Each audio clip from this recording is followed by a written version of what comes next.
I'm working on the actual pistons around the shoulder and the shoulder motor, neck and all that sort of stuff.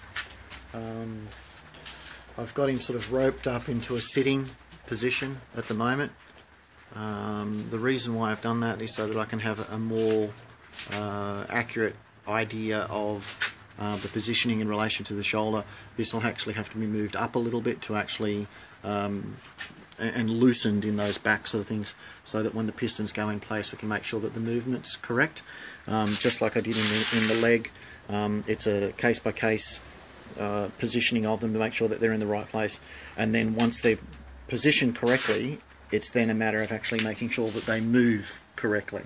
One of the things that I'm going to be working on in terms of the actual pistons is not just working out the length of them in terms of their extension, but the positioning of them in relation to the endoskeleton itself. The reference pictures that I've found sort of vary greatly. The one that's pictured here is actually a cinematic model, which is a static display.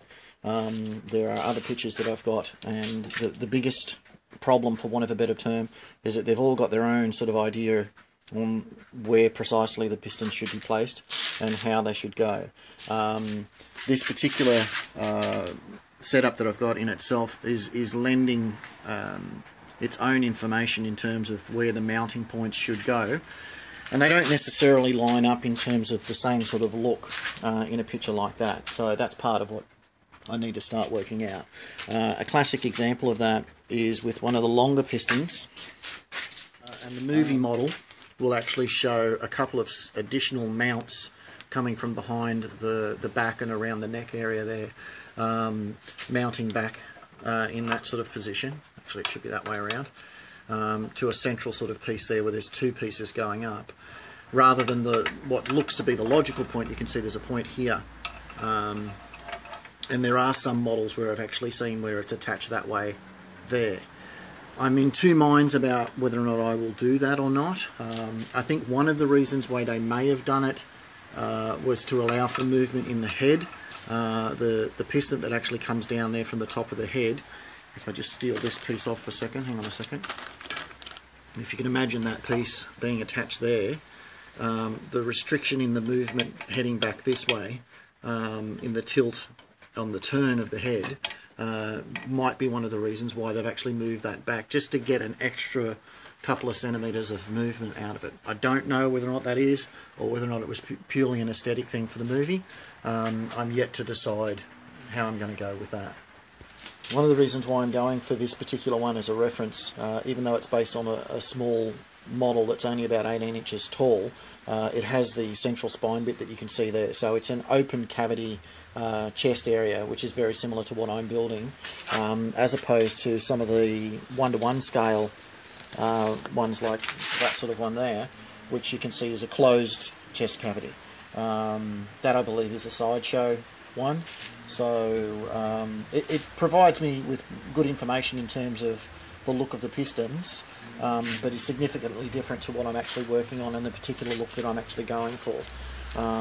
So again, that's probably another example of the positioning and the posability sort of thing that I want to be able to achieve with this particular model. Okay, so that's pretty much it for this update. As I've shown in a couple of the short videos that I posted earlier, the leg pistons are actually working really nicely now, and I've been able to sort of have that sort of tested out in such a way that we've got it sorted.